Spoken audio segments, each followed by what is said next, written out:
All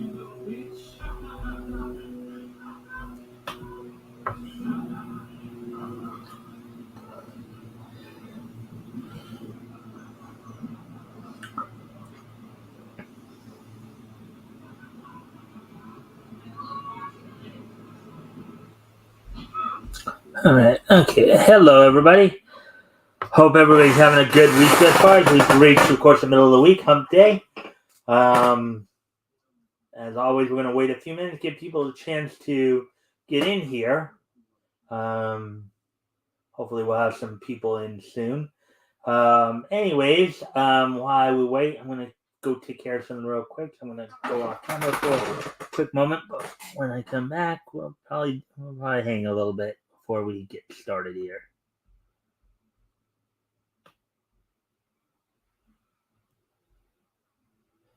Let's put some music on for you guys.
And I'm back.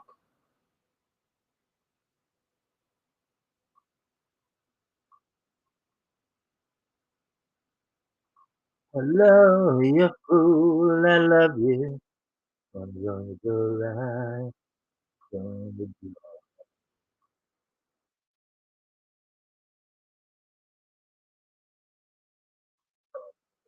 right. So, anyways, as I said, we're gonna wait to get a few more people in here before we get started. Let's see. Gummy bears bouncing here and there and they're everywhere. Find adventure that the young compare. They are the gummy bears. They are the gummy bears. It's like a hurricane. You suffer with our lasers aeroplane. It's a scuffler. I solve a mystery. Or rewrite history. DuckTales. Ooh, you've been waiting. I've been waiting. DuckTales. Ooh, you've been waiting. I've been waiting. DuckTales. And it's a stranger out to find you. Will you grab onto some DuckTales? Ooh, you've been waiting, I've been waiting, DuckTales. Ooh, on Moon Mesa, where the cowboys roam, everyone brave by the cold of the west. On Moon Mesa.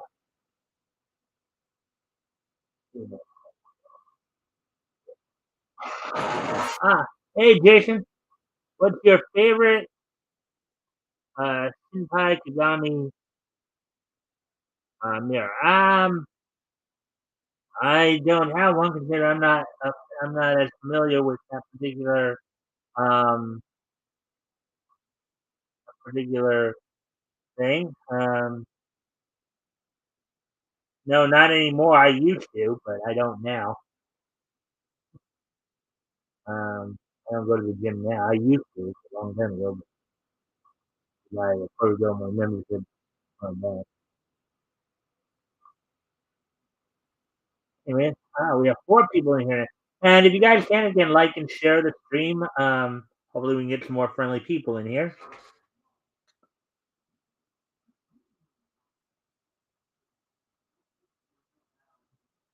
CSM Dub Texas. CSM. CSM. Not exactly sure what the CSM trying and the CSM Dub Texas. Okay. Not exactly sure what that is.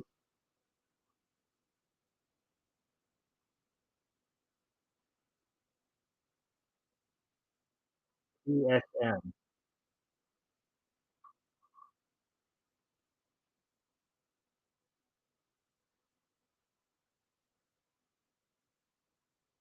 The rudest voice. All right. The rudest voice actor. Huh? I guess most people would say probably Sean Schemmel. But anyways, I don't know what you're talking about with the CSM um, Texas.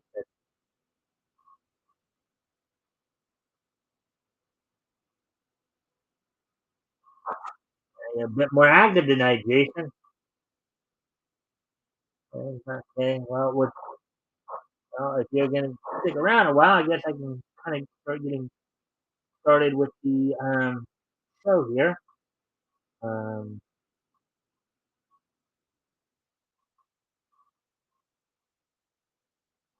so tonight, of course, we're gonna go through 8 articles, um, 6 anime related, 2 comic related. Um, Let me see. All the articles are coming from Bounding into Comics. A lot of it, we're going to be doing a lot of profile pieces, um, some trailer stuff. Let's see. Among the stuff, we're going to be taking a look a little bit to an article at Management of a Novelist Alchemist. The new Godzilla film drops a new trailer and premiere info. Let's see. What else is there? Um, we're going to look a little bit at a Netflix anime that, according to this one writer, he believes should be on any fantasy lover's watch list. Akashic Records of Bastard Magic. Let's see, there's some breathtaking fan art from Princess Mononosuke. What else will we have here?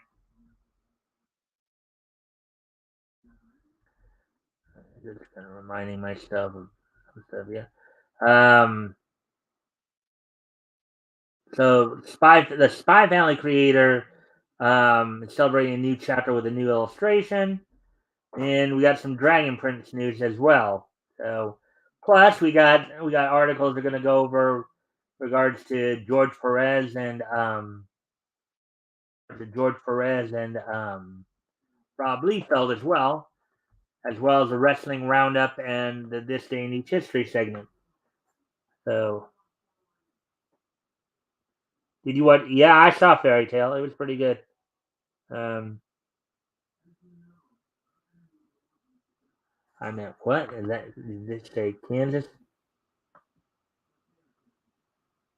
I meant chorus. Huh, huh. All right. Well, anyways, so let's get to the articles here. And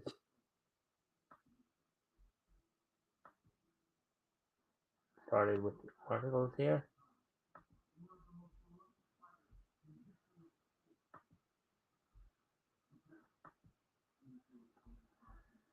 All right. So here's the first one we're gonna look at here. As soon as I get over there.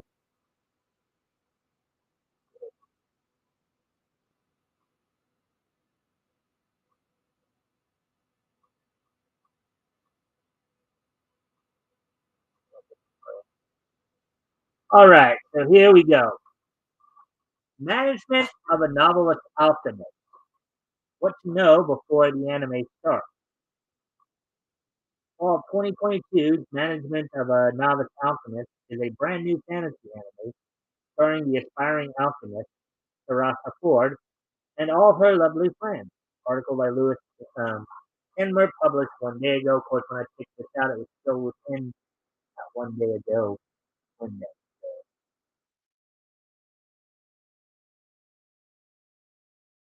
The fall 2022 anime season is right around the corner, and there is some good competition to see which titles will dominate. Huge series such as My Hero Academia, Spy Family, Chainsaw Man, and Bleach are all season highlights. But humble, charming anime like the upcoming Management of a Novice Alchemist are pretty content to do their thing on the side. Yeah, so you got the big ones there, as they said, My Hero Academia, Spy Family, Chainsaw Man, and Bleach, of course, coming in with Thousand Year Blood War arc. That should be, that should be nice. Then you got, of course, yeah, with any season, you have other anime too. And one of the other anime, I guess, one to be looking at here is this one called Management of a Novice Alchemist. Management of a Novice Alchemist may not become Anime of the Year, like its humble, hardworking heroine, Sarasa Ford. This series is perfectly happy to set up shop in the shadow of those bigger anime titles. Yeah, and that's kind of with some of these more slice of life type ones.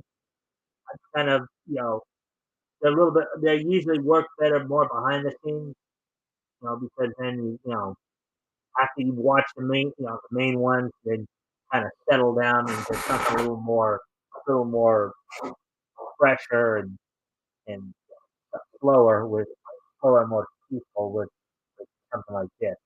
And for a joy to all fans who tune in for this fantasy adventure. Sometimes anime lovers need a break from the blockbuster title. It's true, um, which is where cozy stories like Novice Alchemist come in. Yeah, I would agree. That's kind of the thing about not just fantasy anime, but also harem anime, slice of life. A lot of the slice of life style anime, even the fantasy anime, slice of life, are that's kind of the good thing. After watching the big bangers, then you kind of settle down with something a little more lighthearted, or a little more fantasy, fanciful. Plot and characters of Management of a Novice Alchemist. Two trailers from NETV Plus did a fine job introducing curious anime fans to the world, characters, and basic plot of Management of a Novice Alchemist. Young Sarasa Ford's hardworking parents died when she was little. They had once run an alchemist shop, inspiring Sarasa to follow in their footsteps. She may be an orphan, but her parents and their love of benevolent alchemy are still with her in spirit, prompting Sarasa to enroll at an alchemist. Taking another another trip to another world, much like Full Metal Alchemist. Taking a trip to another world where there's a lot of alchemy going on.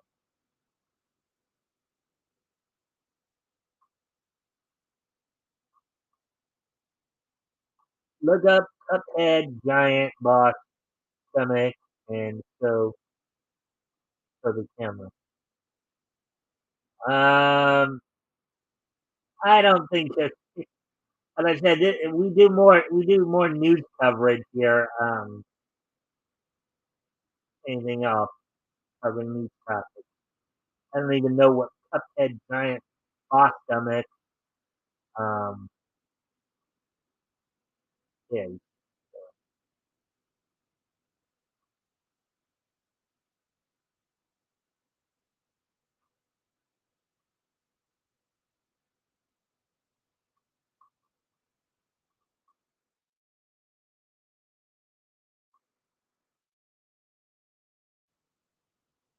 Anyways, let's continue on with the article here.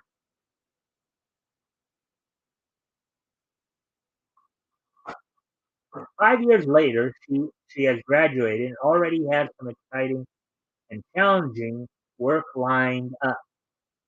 Rafa's life is now busier than ever, and she'll need all her wit, alchemy ingredients, and entrepreneurial skills to succeed as a professional alchemist in the real world. Her adventure is just beginning, as any real life graduate will know all too well.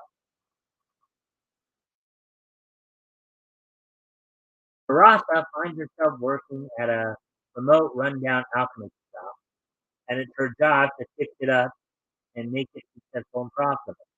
This is a challenge like no other, and Barasa isn't sure she's up to it. But this clever young lady will give it her best. You just love these go get these, these girl go getters. They just have this way about them that just makes you want to rally around them.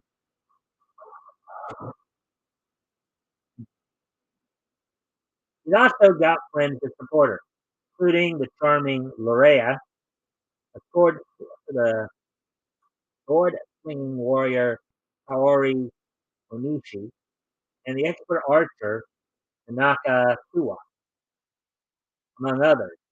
They also have the experienced alchemist Ophelia Mills to guide them as the master. And Sarasa, the apprentice, has much to learn from her. With any luck, a hard-working, optimistic alchemist apprentice, Sarasa, can launch her own business, prove her worth, and take flight as a successful shopper.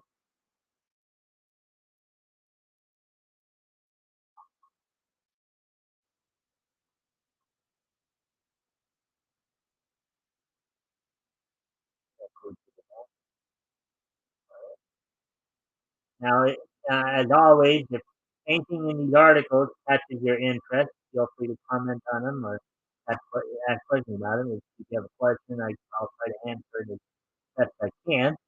Um, Also, if you haven't already, if you can like and share the stream so we can see if we can get some more friendly people in here, that'd be appreciated.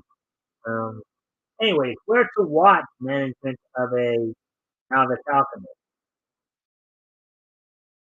Um, the upcoming anime of Management of a Novice Alchemist is slated to hit screens on October 3rd, making it one of the first fall 2022 series to begin airing. Produced by Studio Engi and Kadokawa, the anime will be shown in the West via the streaming giant Crunchyroll. Fans may also note that neither the original light novels nor the manga adaptation are available in English just yet.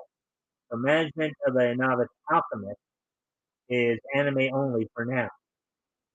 That said, it's certainly in good hands with director Hiroshi Ikehara, who also directed the rom-com title Konikawa Over the Moon for You, with music from Shigeru Mirakoshi, who composed the beloved original soundtrack for Zombieland Saga. All right. This one does sound like a very interesting title to get into. We will get it. That I guess right there is young lady in question, Sarada.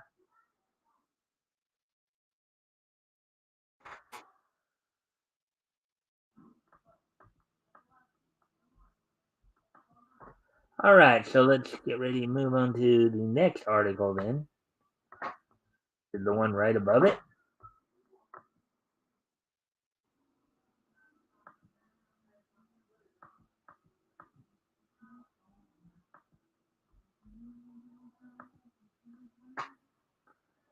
Hmm.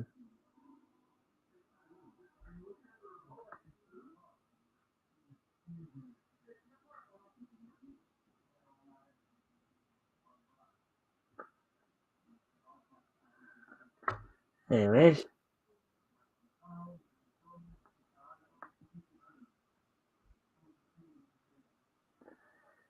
anyways, here we go. Moving on to the next article here.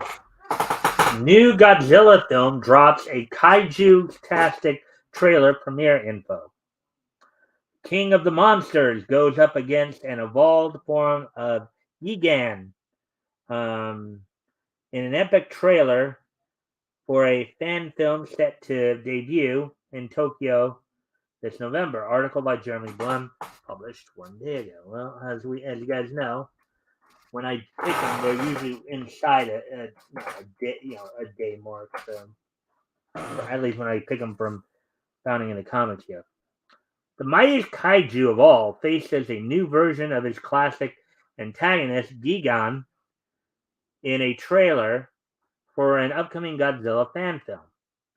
Godzilla vs. Gigan Rex is a computer animated short slated to debut at Godzilla Fest 2022, a celebration of the King of the Monsters, scheduled for November 3rd in Tokyo. Teaser shows a striking Godzilla design that appears to be a cross between the one featured in 2016 Shin Godzilla and the Legendary Pictures Monsterverse movie, as well as Gigan Rex, a red form of the cyborg kaiju who debuted 50 years ago in 1972 Godzilla vs. Gigan. Godzilla and Godzooky.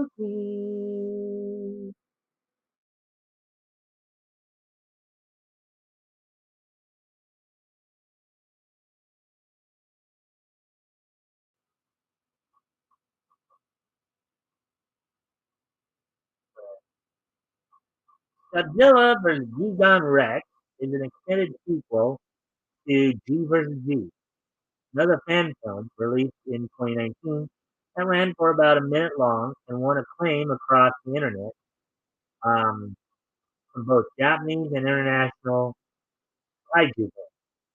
Directed by Takuya Uenishi, the short the short showed Godzilla fighting Gigan and was submitted as an entry to a contest held by Gemstone, a Japanese YouTube channel. Wow, that's an interesting one. As one of the six winners, Uenishi was given the unique opportunity to develop his concept further with aid from Toho, Godzilla's parent company. That's Toho Entertainment, I believe, um, which has done not just Godzilla, but a number of anime works too. The resulting film appears to reuse the same basic concept as its predecessor, but with higher production values and much more Gigan. Who is Gigan? Gigan has remained one of Godzilla's most enduring foes since his debut half a century ago. So if they're saying 50 years ago, that was back in 1972. Known for his scythe-like claws and serrated saw sticking out in the center of his body. Wow, that's got to be a grotesque. I wonder what would happen if Gigan crossed paths with Chainsaw Man. That might be interesting to see.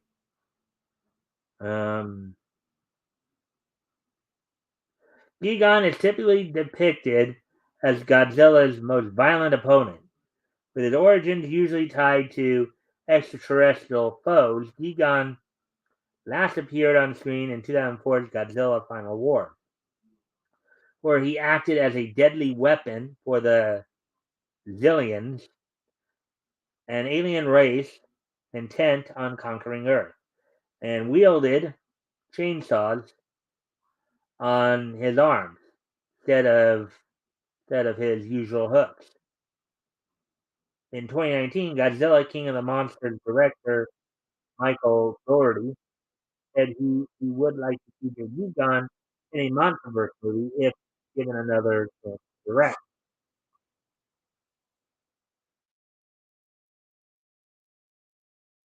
aside from Godzilla versus Egon Rex, Godzilla Fest 2022 features um, several other attractions. These include the reveal of a new crowdfunded Egon unit, a suit, the unveiling of special effects video by Shin Godzilla assistant director Kazuhiro Nakagawa, and a greeting event that features a variety of Godzilla suits, including one from the original 1954 film and Godzilla Final.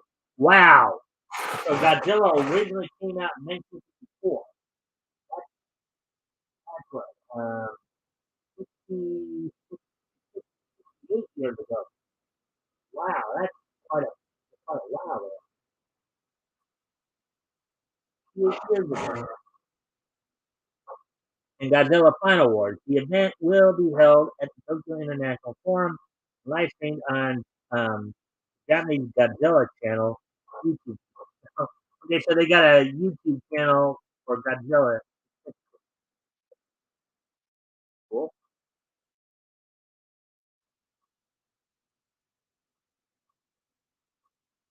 Has anybody seen it yet? As always, if there are, if you guys have anything you'd like to add to the conversation or ask about, feel free to do so. At least I did get somebody coming in to do the right, so thank you for that. Anyways, I'm going to need to step away from the computer for a moment. I'll be right back.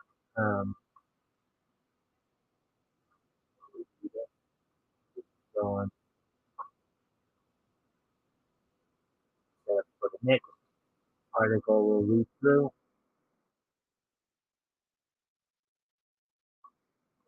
The next one we'll probably go over. And I need to step away from the computer for a moment. I'll be right back.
And I'm back, so let's get back to article here. Let's see.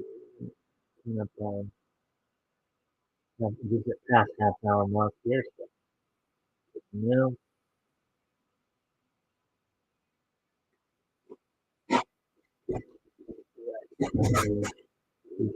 Here.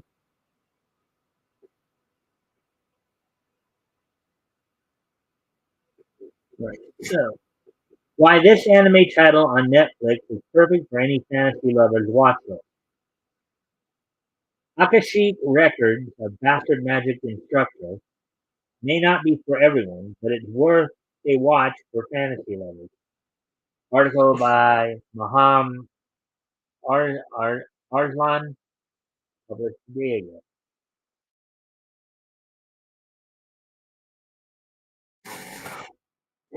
Akashic Records of Bastard Magic Instructor is pure fan service for young audiences, okay, especially those who love a bit of everything thrown in the mix.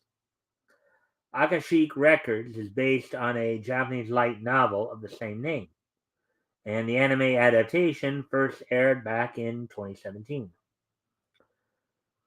The series is choked full of content, including magical school tropes, a dash of harem romance, and action sequences. Um, Akashic Records has everything that makes it a highly recommended fantasy anime.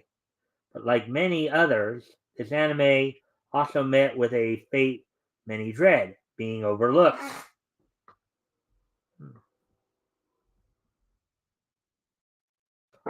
While what causes an anime to become overlooked is something that can be difficult to explain.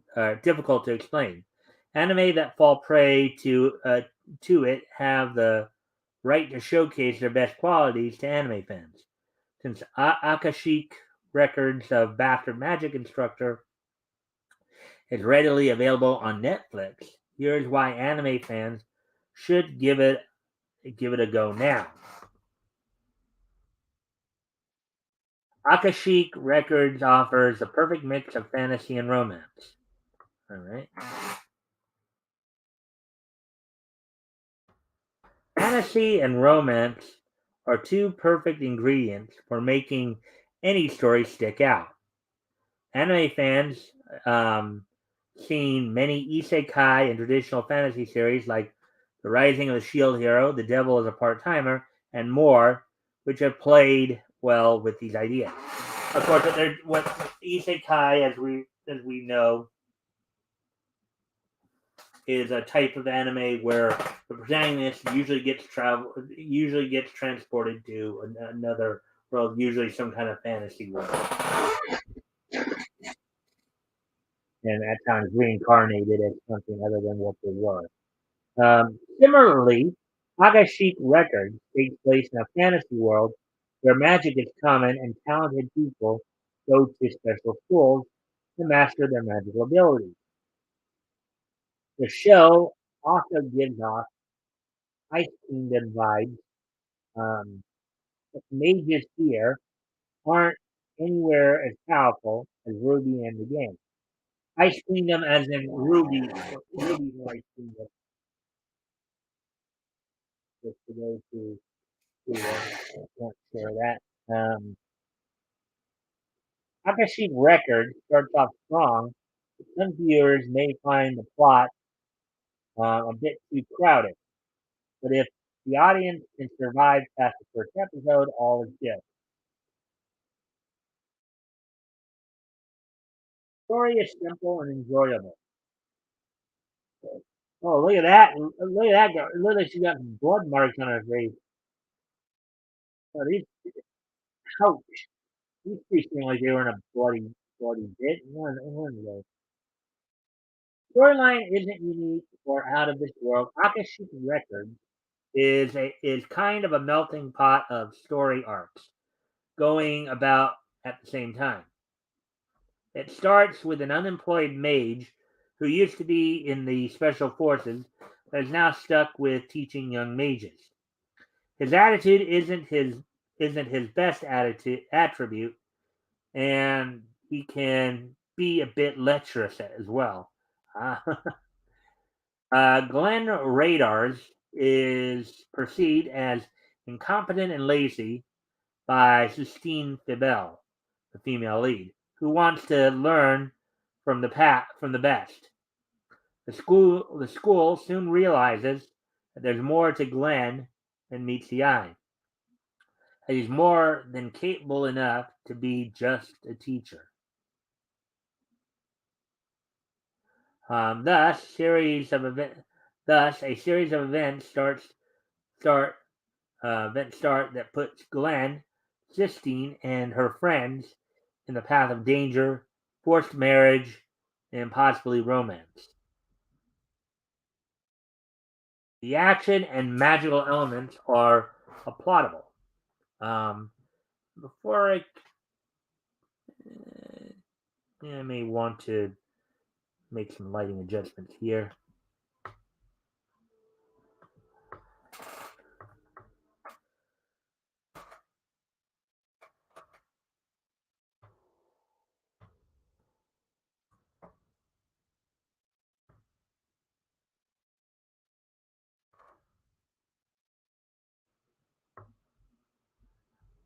All right. Actually, I think I need to make some lighting adjustments here, so I'll be right back.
And I'm back. I said just need to do some lighting adjustments here. Anyways, let's continue on with the article here. As we said before, the action and magical elements are applaudable. But look at her face. She looks like a pouty little kid there. Agashi Records may lack connectivity and plays a juggling act with its story structure, but it overcomes its shortcomings um, with crisp visuals and powerful action sequences. The magic fights are every fantasy lover's dream, and the anime thankfully doesn't fall behind.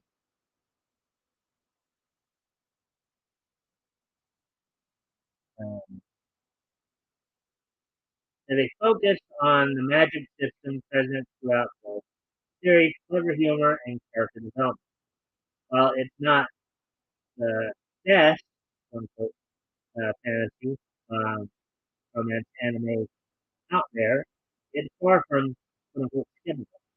The tone of the show is light, carefree, and pleasant, giving the show plenty of potential.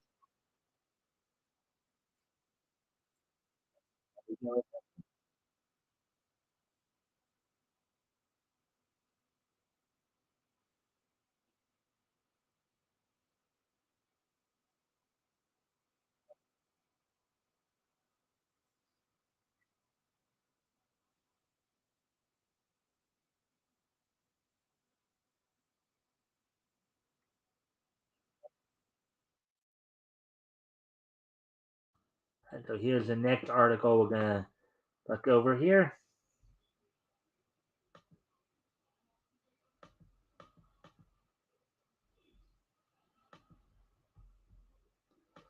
Well, Megan. Hello.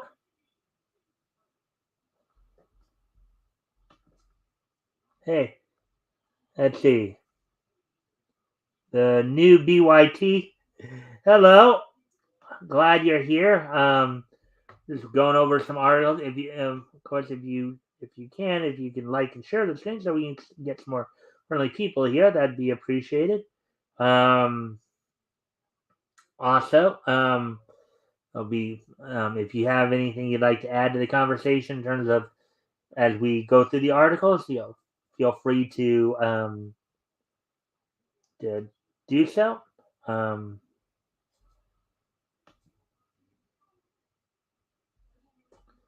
oh, here we go. Breathtaking Princess Mononoke fan art will heal your soul. A stunning piece of Studio Ghibli fan art captures an emotional scene from Princess Mononoke and features San Ashitaka in The Night Walker. Article by Haley McCullough, published 23 hours ago.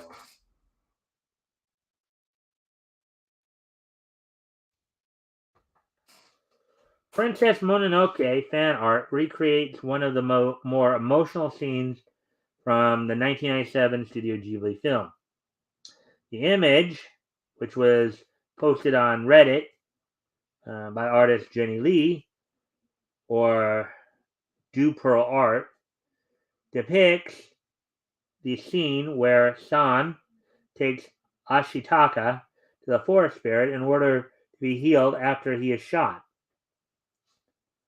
The digital artwork features a calming color scheme, mostly blues with the Nightwalker towering in the background, while the tree spirits observe in the foreground. Prints will be available through the artist's personal online shop starting on November 1st. Yes, here's what they're talking about there. That is some pretty interesting artwork there.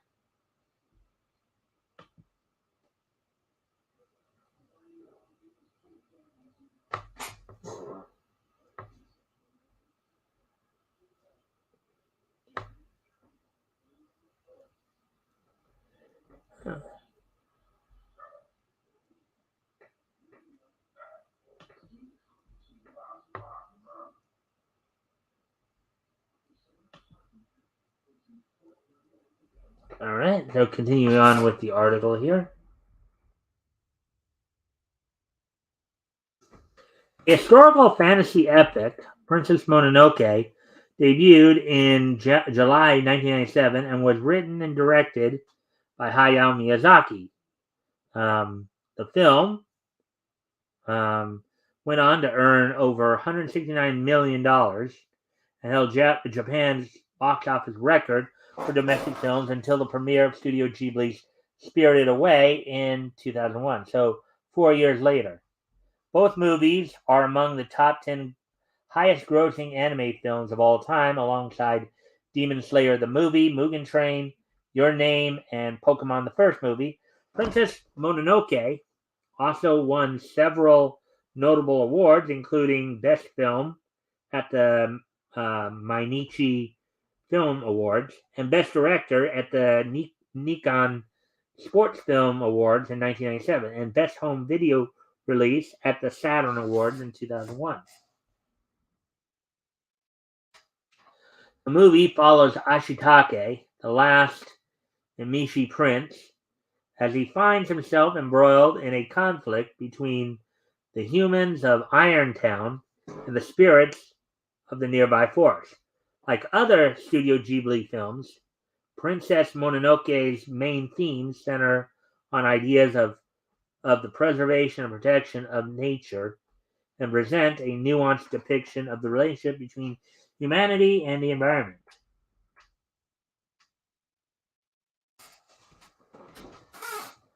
While Miyazaki wrote the original screenplay for Princess Mononoke, the Sandman creator Neil Gaiman penned the script for the film's English dub.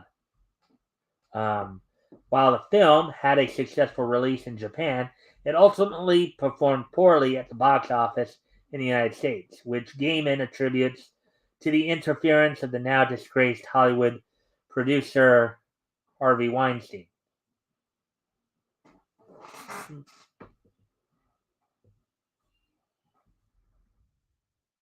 Quote, I don't see any reason why Princess Mononoke couldn't have been released and done really well, said Gaiman in a July interview.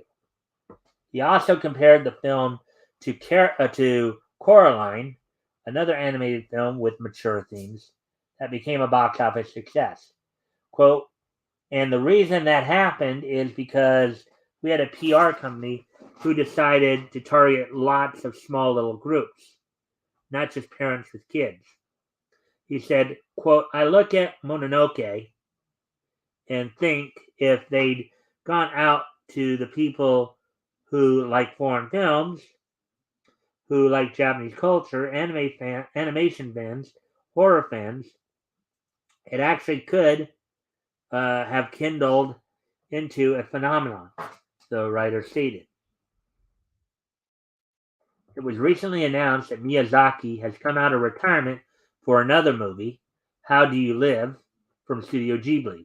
On top of that, a new theme park celebrating the studio's legacy is set to open its doors in Nagakute, Aichi, Japan, on November 1st. The park will feature attractions based on the classics like My Neighbor Totoro, Whispers of the Heart, and of course Princess Mononoke, among many others, I'm sure. So that's an interesting story there. There's the artwork that they were having us all look at. Hey, Robert Roberts. Welcome to the stream. Glad to see you're here. Hail Lord Xena and Princess Xena for our only true computer game saviors. Funny, Robert. And thank you for the like and share. As always, of course, if anything in the articles here that we read catch your interest, feel free to comment on them, or if you have any questions, feel free to ask, and I'll try to answer them as best I can. Anyways, we're almost through the anime. I think we may have one or two more anime stories to go through, then we'll have a couple of comic stories. I'll just have to check when I get to that point.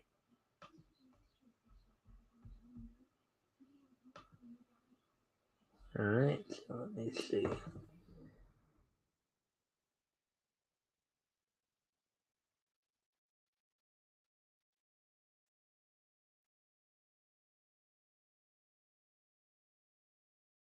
Yeah, we have a couple more anime stories and a couple comic stories to get to after that.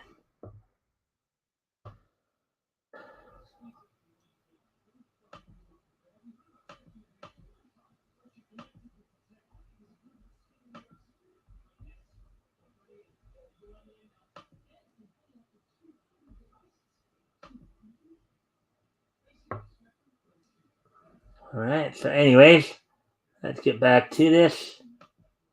Oh, you guys will stick around. Spy Family creator celebrates chapter with new illustration. Tetsuya Endo, the creator of Spy Family, that's a manga, drops a new illustration featuring two very dangerous characters from the latest chapter of the manga. Article by Hilary Lung, published 5 hours ago. There's some of the illustration right there. To celebrate the release of the latest chapter of Spy Family, the creator of the manga dropped a new piece of art on his Twitter account. Tetsuya Endo, the artist and writer of the hit manga series, released an illustration showcasing Yuri and Lloyd from chapter 68 that premiered digitally this week. In Endo's illustration, Yuri and Lloyd are back to back,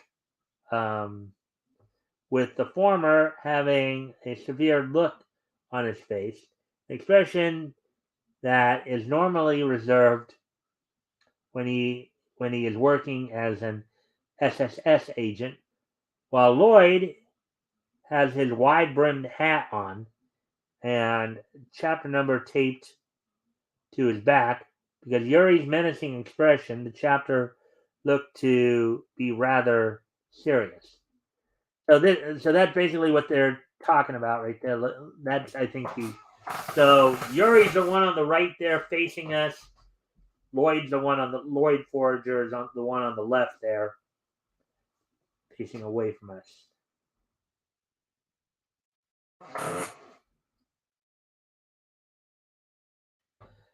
Contrary to Endo's artwork, Chapter 68 of Spy Family was a much more lighthearted affair. In the latest chapter, Yuri comes over to visit his sister, but when he sees Yor's injury, Yor is, of course, Lloyd's wife and Yuri's sister, due to, in parentheses, due to her secret job as an assassin, he takes it upon himself to make sure she doesn't lift a single finger, but Yuri can't allow himself to be bested by his brother-in-law, Lloyd, and makes it a competition to see who is better of the two at taking care of Yor. Oh, that's a classic. That's a classic theme in a lot of stories, particularly a lot of fantasy rom-com stories where, maybe you do have the sibling of the one character. Sometimes it's rival romantic interest. Sometimes it's a romantic interest and a family member. Sometimes it's like the husband and the brother. You have two family members, or whether it be by blood or by marriage. Classic. That's kind of a classic scenario right there. Fans comment on Endo's post thanking him for the recent chapter. While the actual chapter didn't quite match the mood of his illustration, many fans appreciated how Chapter 68 spotlighted Yuri and how funny it was, reading about the shenanigans that occurred. Shortly afterwards, Endo released the cover image of Volume 10 on his Twitter, announcing a release date of the latest volume for October 4th. October 4th, which I believe, let's see if I know Friday, so that'll be on a Tuesday, I believe. Yeah, I think what the serious look on his face might be, well, I'm going to show my brother-in-law I can take care of my sister. He doesn't care of her. I'll take care of her. So I think that's kind of the thing they're going for with the illustration. Yeah, even though it gave the impression there's something more serious that was going to happen, what it turned out to be was more of a sibling rivalry or some kind of rivalry kind of thing instead, which is kind of a nice little swerve. All right. Endo has dropped numerous images from his manga, either in conjunction with the bi-weekly release of Spy Family or to celebrate certain milestones, announcements, or special projects, such as Dragon Ballification of Yor, Anya, and Bond. Anya is their daughter, and Bond is their dog. When he participated in a commemorative project for the series, most of the time, the majority of his images have been of Anya with all of her meme-worthy expressions. Mm-hmm. Yeah, Anya is probably one of the characters that really kind of drives the show a little bit because she's such a cute character that everybody just falls in love with her. Yeah.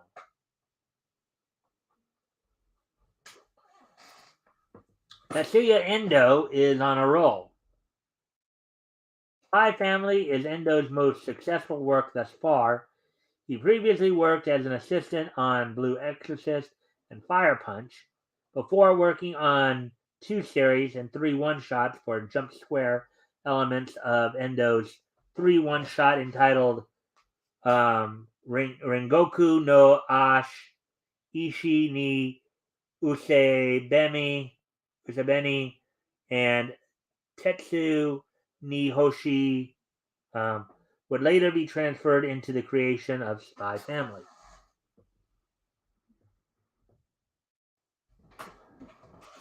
A manga series follows a dysfunctional family consisting of a spy father, assassin mother, and telepath daughter, who all come together because the spy needs to create a fake family to prevent a war from breaking out. The series won first place at the 2019 Sugi ni Kuru Manga Awards in the web category and has over 25 million copies in circulation as of August.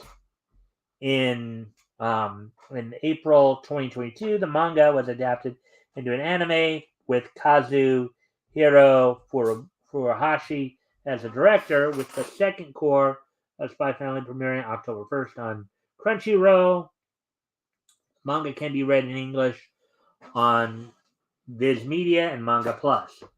Yeah, so this is a pretty interesting one. This is an anime that it's a manga and anime that has garnered a lot of fan support.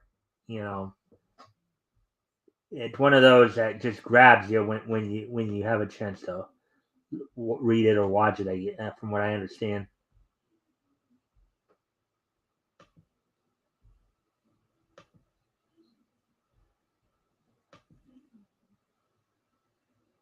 So, anyways, getting back to the articles here. We have one more anime article to go through. Is this one right here?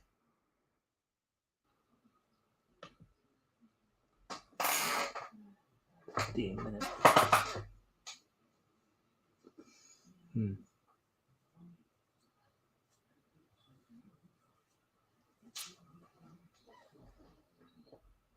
All right, well, then we have a third person here. Thank you for coming in, third person. So, this is our last anime article we're going to go over. And then,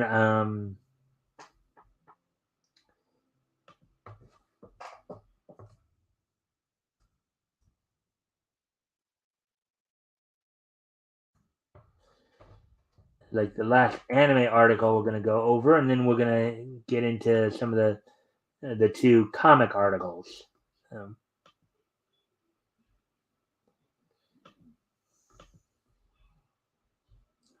Go ahead and. All right. The Dragon Prince reveals season 4's first trailer and trailer release date. The first trailer for season 4 of Netflix's acclaimed animated series, The Dragon Prince, titled Mystery of Aravos, is coming very soon. Article by Haley Rose Leon, published 5 hours ago. Netflix is hyping the first trailer for The Dragon Prince. Season 4 by announcing exactly when it will drop online. Along with a gorgeous, eerie poster, Netflix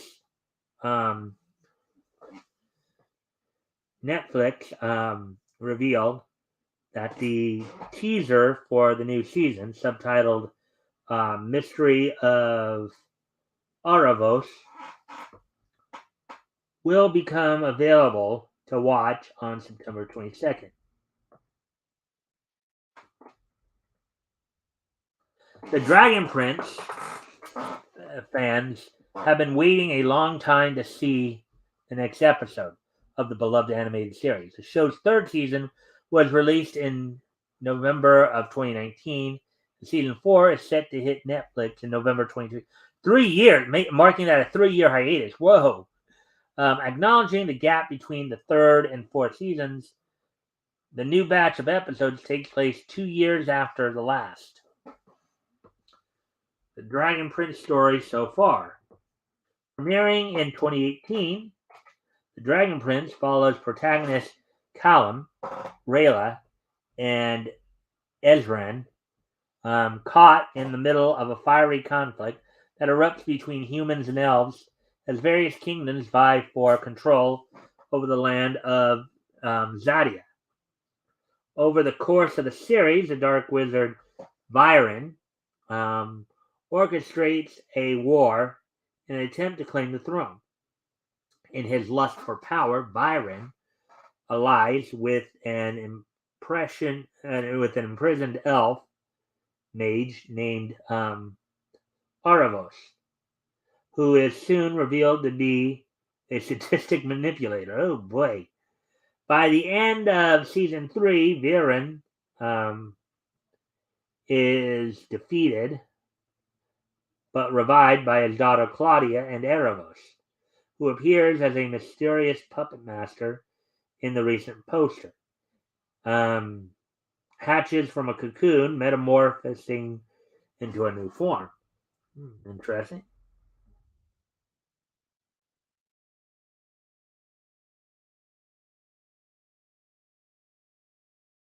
Following the conclusion of season 3, Netflix announced the series would receive 4 additional seasons, each containing 9 episodes. The Dragon Prince co-creator, Aaron Ahaz, recently spoke about his and Justin Richmond's plans to continue the series through books had the show not been renewed for more seasons.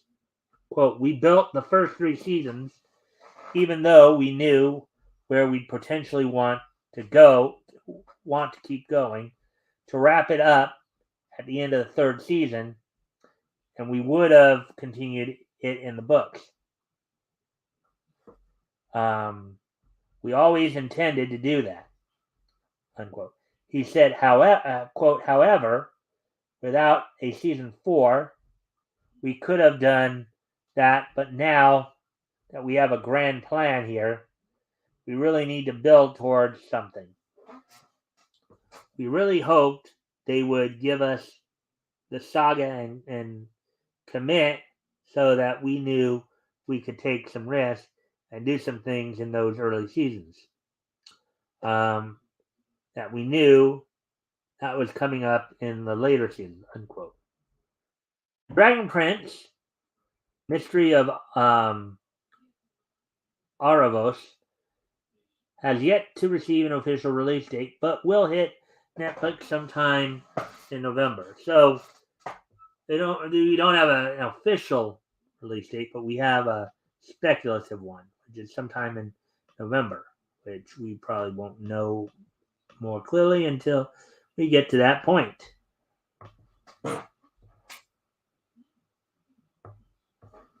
Alrighty then. So now we're done with the anime articles, so now we'll get into the comic related articles. A couple we're going to do tonight here.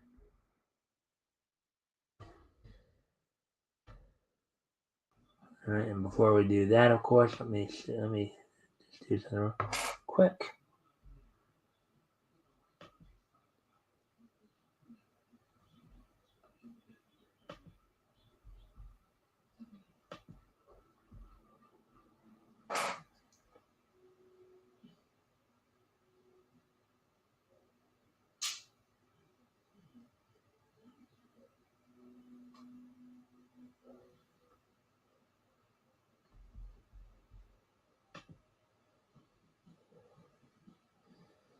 Anyways.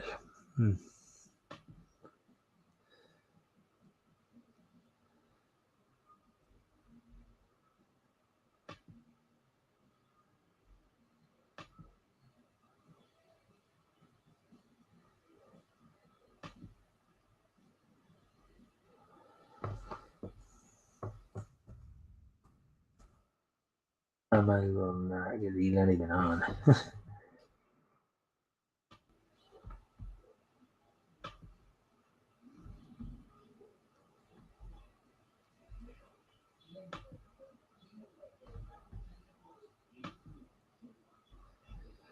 Alright. Anyways, so let's get back to the article then.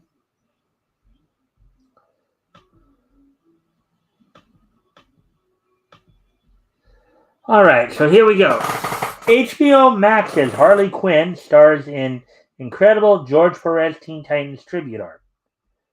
HBO Max's Harley Quinn pays tribute to the late, great George Perez with a new piece of artwork based on a classic Teen Titans cover. Article by Noah Dominguez, published a day ago. So there's, let's see who we can pick out here. So you got Harley Quinn there in the center. You got to her, that looks like Robin. There's a tiger in front of Robin right there. Got Batgirl to her right. Robin to her left. I'm thinking that might be King Shark right there, but I'm not sure who's to Barbara's right. So to Harley's right is Barbara, and I think King Shark to her left is Robin, and then I don't recognize that guy right there. And then the one in black right there might be Nightwing. So, anyways, a new piece of official artwork for HBO Max's Harley Quinn animated series pays tribute to the work of late great comic book artist George Perez. The artwork, shared to the official Harley Quinn Twitter account, comes from Jennifer Coyle, Dusty Abel, Jeffrey Perbs, Peter Girardi, and Megan Phone Savannah. It is based on Perez and Romeo Tongal's cover art for New Teen Titans #1. In the homage, Harley Quinn herself stands in for Robin, Dick Grayson, with Poison Ivy standing in for Raven, Frank the Plant standing in for Starfire, Nightwing standing in for Wonder Girl, Batgirl standing in for Kid Flash, Robin, the Damian Wayne Robin, and Harley's Tiger standing in for Beast Boy, and Swamp Thing standing in for Cyborg. Also joining the fray are King Shark and Clay. So I was right, the Shark-looking guy was King Shark.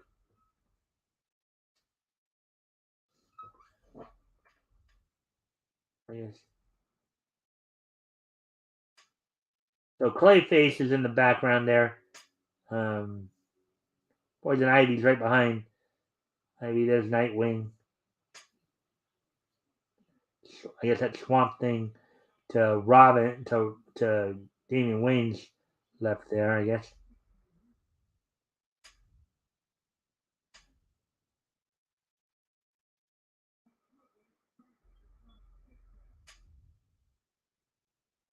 These covers right here.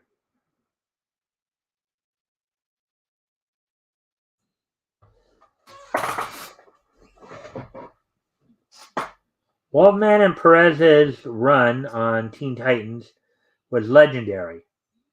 Created by Bob Haney and Bruno Premiani, the Teen Titans originally joined the DC Universe in the 1960s. And of course had the subsequent cartoon release in 1966, I believe, as part of the Filmation series of Justice League cartoons. However, it was Marv Wolfman and Perez's 1980s take on the youthful superhero team that would become arguably the most defining. Written by Wolfman and illustrated by Perez, New Teen Titans #1 was originally published by DC in 1980. For their run, Wolfman and Perez created the now iconic characters Raven, Starfire, and Cyborg. Mouth got a little twisted around there. As well as redefined the character of Garfield Logan Beast Boy, rechristening him as Changeling. Now, Beast Boy, of course, was originally a part of Doom Patrol. He was the adopted child of Steve Dayton, Mento, and Rita Farr, Elastigirl.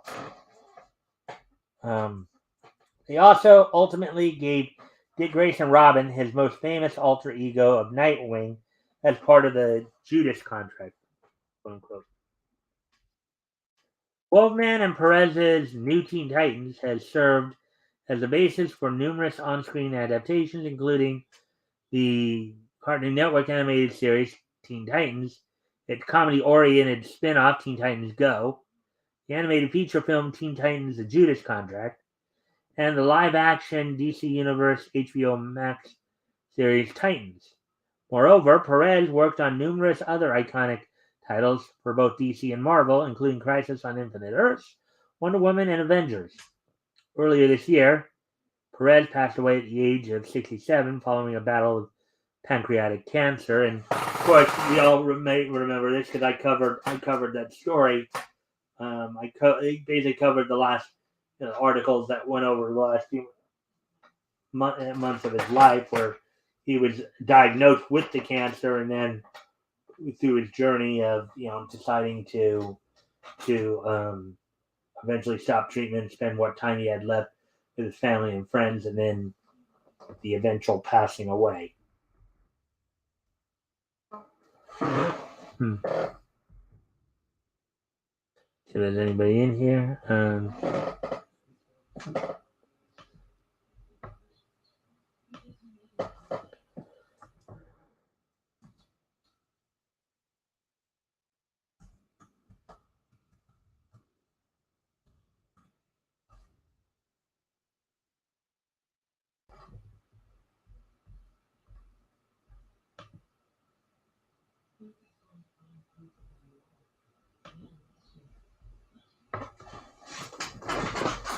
All right, Harley Quinn is still going strong on HBO Max. Starring Kaylee Cuoco as the voice of DC's clown princess of crime, Harley Quinn, which, by the way, just in the event that nobody knew, Harley Quinn is a play on the word harlequin, which is a type of clown. I think it's a type of female clown.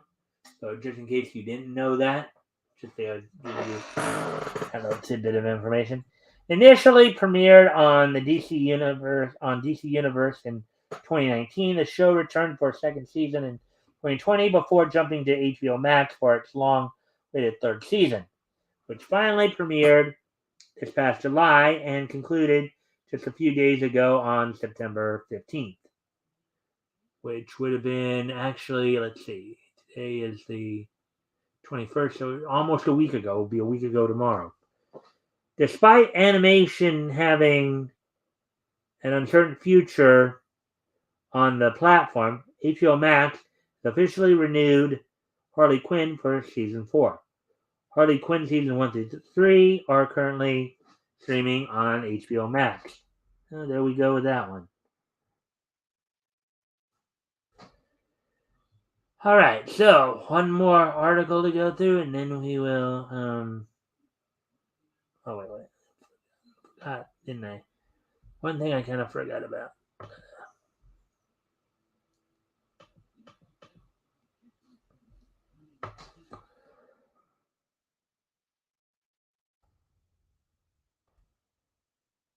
Now I'll go back.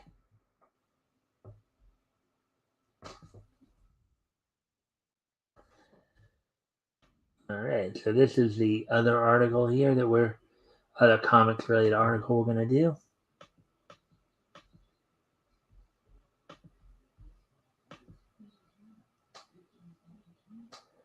All right.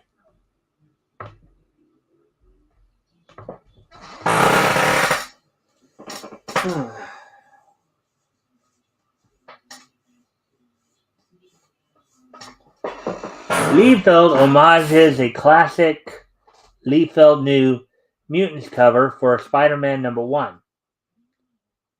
Rob Liefeld reveals his variant cover for October's Spider-Man #1, which homages his own cover for 1990's New Mutants number 98.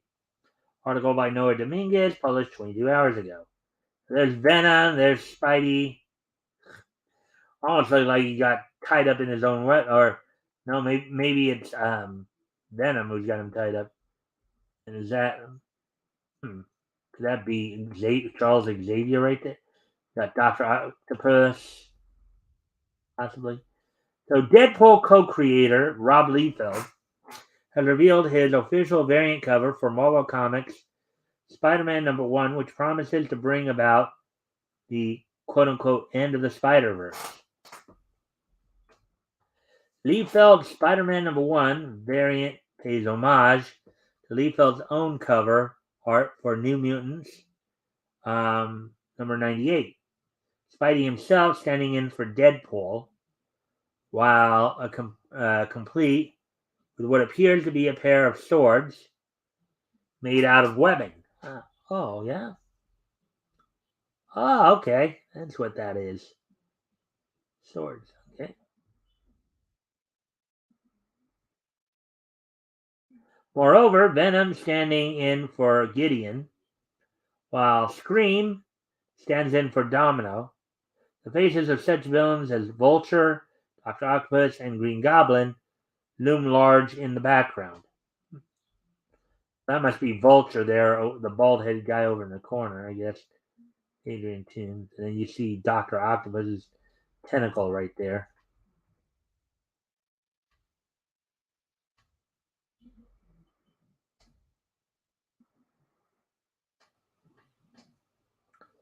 Liefeld appears to have deleted his initial post featuring the full-color version of the cover, though a post featuring the line art version remains live.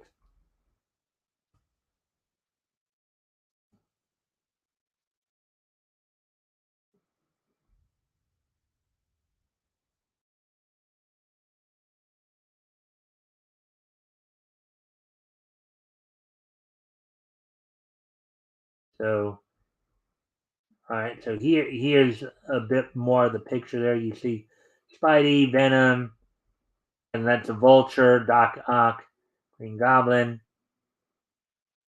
That looks like Carnage right there with the gold.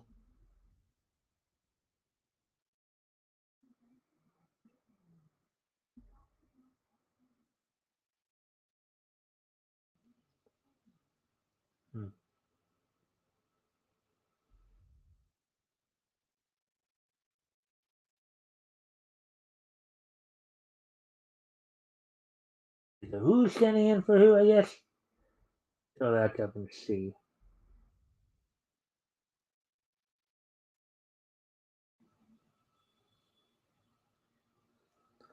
Oh, Gideon. Scream standing in for Domino. All right. And the other three there, of course, we don't. They are, but.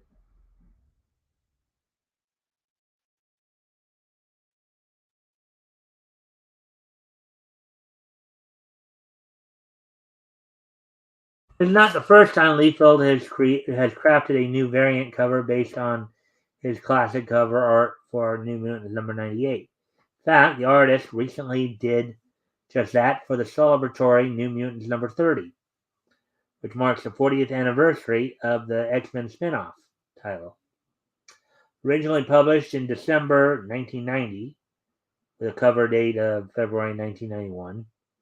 So basically, it went on sale in December 1990, and then the cover date was 1991.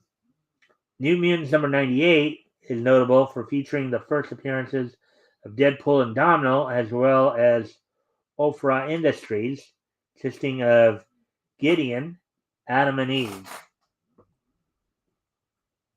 Gideon, Adam, and Eve. Okay. End of the Spider-Verse is here.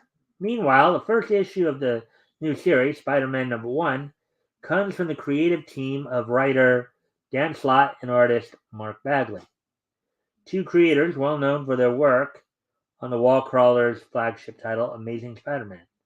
Spider-Man #1 main cover art comes from Bagley and Alejandro Sanchez Rodriguez, in addition to Liefeld. The issue features variants from such artists as Arthur Adams, Frank Miller, and Ryan Stegman. Frank Miller, of course, known for The Dark Knight Batman the Dark Knight saga, or graphic novel. Quote, the end of the Spider-Verse is here, unquote. The official solicit Spider-Man #1 reads. Quote, Moreland is back and he is not alone. Allied with one of the most powerful beings known to the Spider-Verse, the scariest spider villain of all time is making his biggest play, and no spider is safe. Especially not the chosen spider himself, Peter Parker. With Peter working for Norman Osborn and using a glider, does he have it coming? Spidey's 60th anniversary is no joke, as two of the most legendary spider creators are working together on Spidey for the first time, and you know it's going to be one for the record books. Written by Dan Slott and illustrated by Mark Bagley, Spider-Man #1 goes on sale October 5th. Marvel Comics, followed by issue #2 on November 9th and issue #3 on December 7th. Right, so they're at least telling you what's going to be happening for the rest of the year there, then.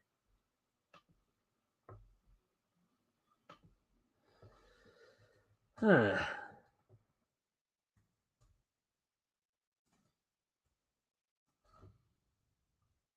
Okay, so anyway, so that's all for the articles tonight. Let's see, we're coming up on an hour and a half here. So let's see. Let's move on to a wrestling roundup a bit. Look over, just talk a little bit about some of the stuff going on. Going on in the world of professional wrestling. Of course, on last night's NXT, Shawn Michaels stripped Sokla, or whatever the guy's name is, of the NXT North American champion, citing that he was not on the list of people who were chosen to challenge for that title. And of course, kind of have been the segue into his eventual move to SmackDown here, part of the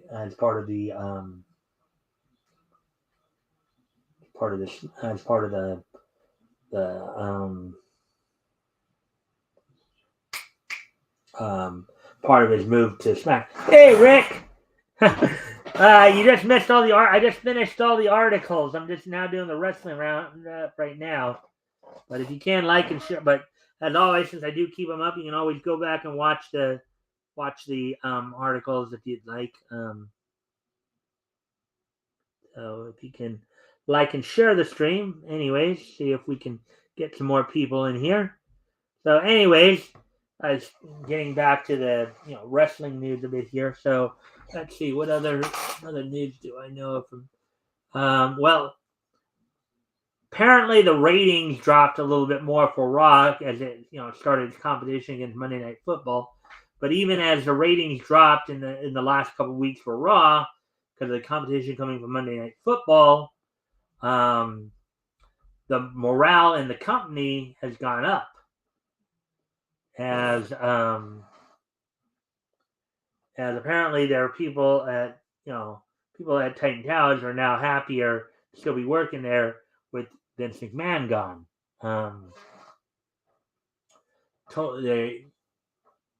They say it's a totally different atmosphere than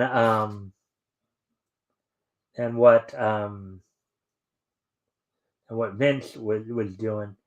So let's see, and of course Tony Khan is talking trash again about WWE.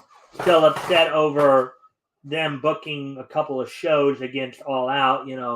Clash of the Castle and NXT World Collide over that same weekend. They throw more salt on the wound with a comment about, is anybody ready for some football? As of course AEW doesn't run its programming on Mondays. Of course it runs it on Wednesday and Fridays. So on tonight's Dynamite, and I will talk more about that tomorrow, of course, with the results and all that. So on tonight's Dynamite at Arthur Ashe Stadium, they've got, I believe it's something like 5 title matches scheduled for tomorrow night. Among those include the main event being the AEW World Heavyweight title, as we talked about last night, between two of the Blackpool Combat Club members taking on each other, and Jon Moxley and Bryan Danielson. Moxley looking to become the first AEW three-time world champion, while Danielson's looking for his first title. And the odds-on favorite is that Danielson's liable to win it.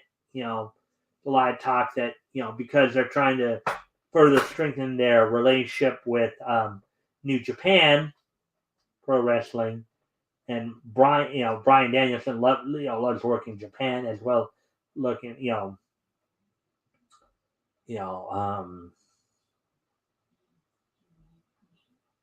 That's why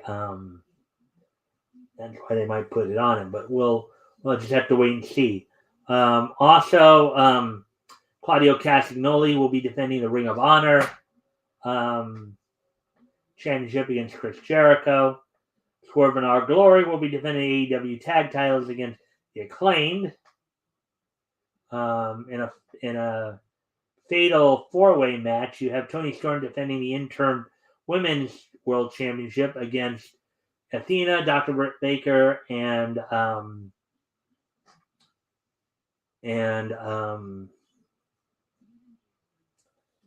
Serena Deeb.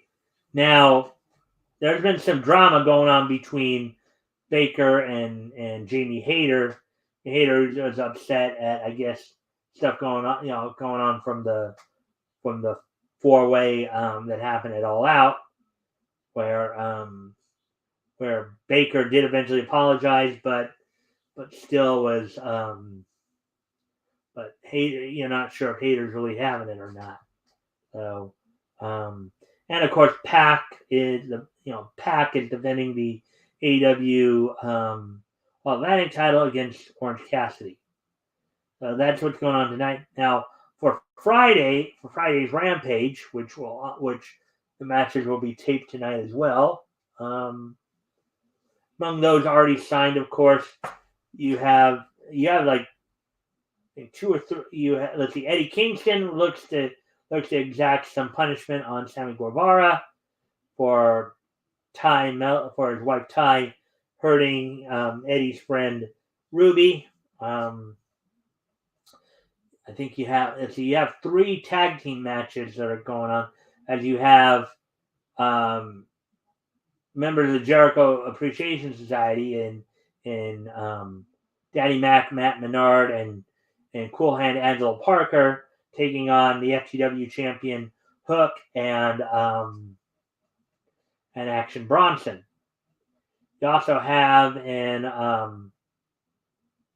I guess in the main event tag match, you have the House of Black of Brody King and Buddy Matthews taking on Darby Allin and Sting in a no disqualification match. And I think there's one more tag match in which you have Ring of Honor television champion Samoa Joe teaming up with AEW's TNT champion Wardlow.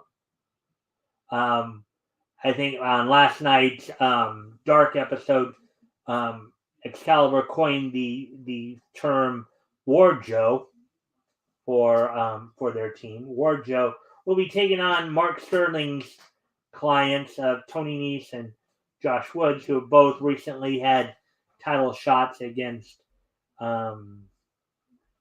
Wardlow and Samoa Joe for their respective titles. I believe Jade Cargill will be defending the TBS title against Diamante also on Friday's show as well.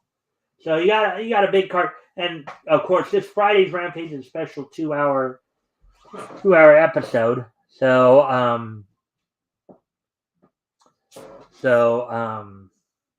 that's something for fans to be looking forward to.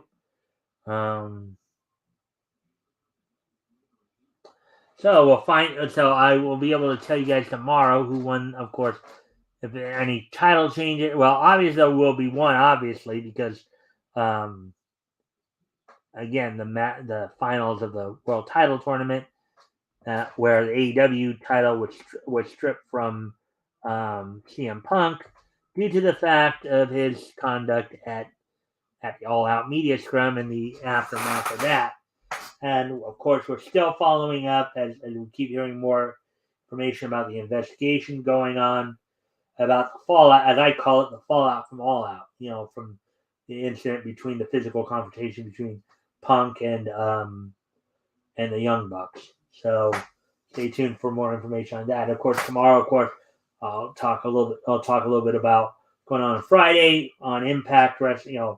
With Victory Road coming up this Friday, we'll get into the final rundown of that show. With that now, why don't we go ahead and start wrapping up a bit here. As today being Wednesday, September 21st, 2022. Let's take a look. Well, first off, before I even do that, why don't we give people? So, is there anything that we talked about that you guys want to ask about or comment on? Any of the stories we covered tonight, or like what I just talked about with wrestling? I want to give you guys at least a chance to kind of chime in there. If you guys were aware of anything that we talked about tonight, if you guys wanted to chime in and say anything or ask any questions, I don't want to do that. Give you a moment here to respond to that.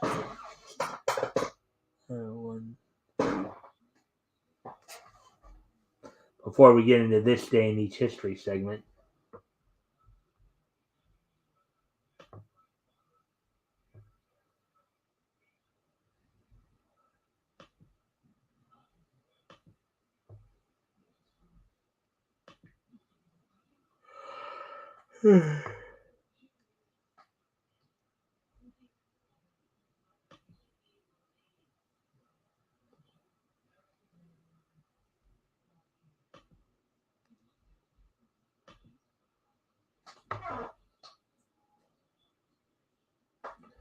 So let's wait and see if you guys have anything you'd like to add to the conversation or ask any questions or anything like that before we get ready to continue on here, finish things up for the night.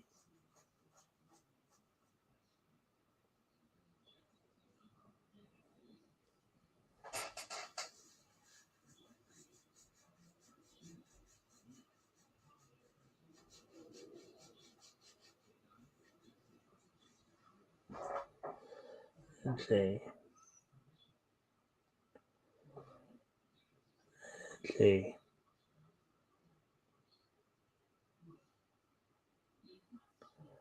All right, we're at 1:34. So if I don't see or hear anything by 1:35, then I'll start to go through this day in each history. Again, just want to give you guys a chance to, if you guys want to comment or ask anything, just to see where we can take the conversation.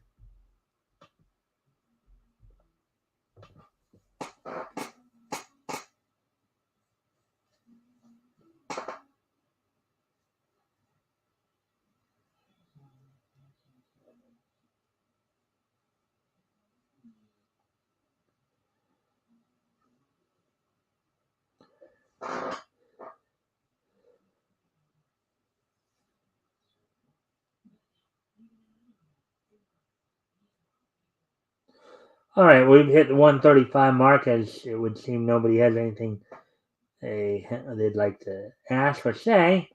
Let's start wrapping things up here. So today being Wednesday, September 21st, let's take a look back at this day in each history. History! So let me just, okay.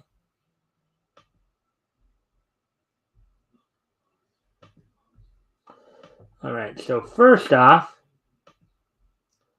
on this day in 1972, which was 50 years ago today. Kind of funny how we were talking about Godzilla and how the one movie they were referring to earlier happened about 50 years ago. Well, here's something else that happened about 50 years ago today. On this date, 50 years ago today, the first issue of The Wacky Adventures of Cracky. The Wacky Adventures of Cracky #1 went on sale from Gold Key publications for 15 cents. It was 32. This book would turn out to be, I guess, a quarterly title that would run from this point to through 1975. So I was looking at it earlier. So the Wacky Adventures of Cracky. Now, of course, Gold Key took over a lot of the books that Dell was doing, and the general idea as well of basically making comic adaptations of other licensed material, mostly cartoons like Hanna-Barbera, Warner Brothers, MGM, that kind of thing.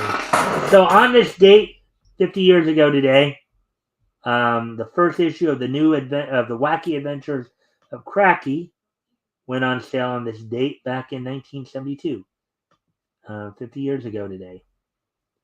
So now we prepare to move on here. And on to the next piece of niche history. As on this date back in 1992,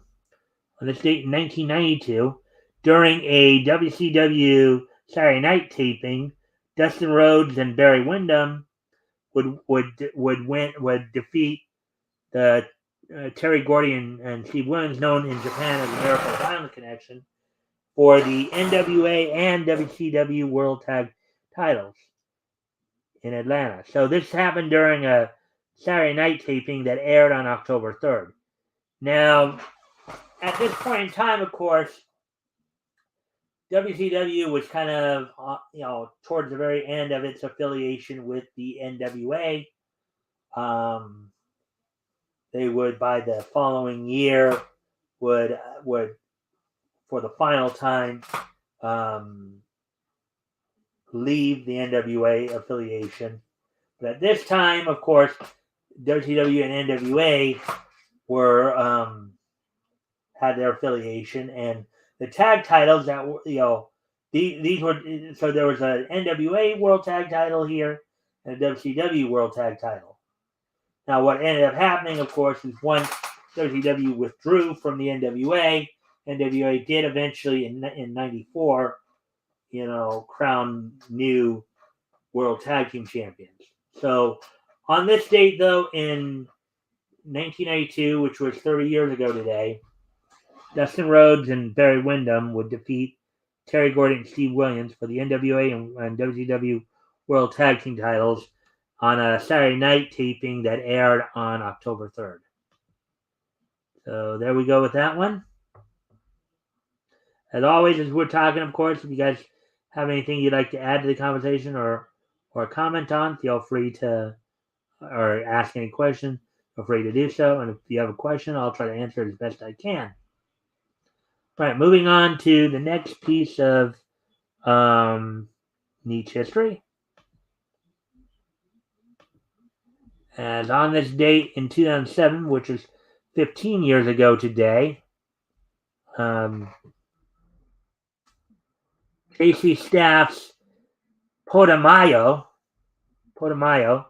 would complete its run on Japanese TV on this date in 2007. So back 15 years ago today, JC Staff's Potamayo would complete its run on Japanese TV on this date back in 2007.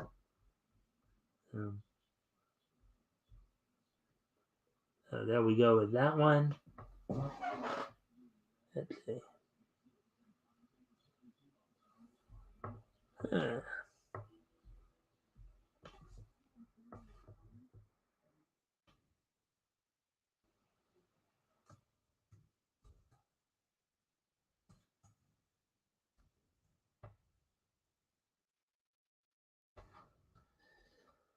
All right then. So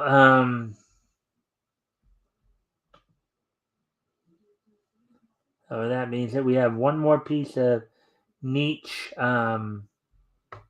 history to get through before we close out for the night here.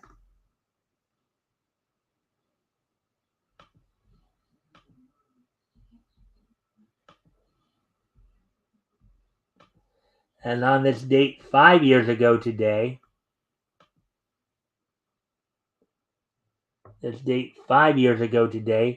Warner Brothers would release on this date the Lego Ninjago movie. On this date back in actually on this date in 5 years ago today, Lego Ninjago premiered in Denmark. So the Denmark premiere of the Warner Brothers animated film, the Lego Ninjago movie, which had a budget of $70 million and had a box office of $123.1 million. So on this date, and it grossed only $123 million, had a worldwide against $70 million budget. So with that, on this date in 2017, the Denmark premiere of the Lego Ninjago movie from Warner Brothers Studios. Oh, there we go with that one. I thank everybody for dropping in tonight. Dropping in with the likes and shares. Hopefully we can get some more people on over time. Let's see. Don't forget to come on here on Friday as Timothy Olsen will be joining me as we will be looking back to comics history. We'll be continuing our look through May of 1939, looking over this particular case, focusing on Fox Feature Syndicate, Wonder World Comics, Volume 1, Number 3. We'll be introducing you to The Flame, one of the big three of Fox at the time. The Flame, Blue Beetle, and Samson. So be introducing you to The Flame as well as reading some of the other features in that book. So I hope to see everybody back here on Friday. Of course, I hope to see everybody back here tomorrow, as we'll have probably talk about the results, what was going, the fallout from last night, from tonight's Dynamite, AW Dynamite. So with that, guys, I thank you all for being here. And I hope to see everybody back here tomorrow. Bye.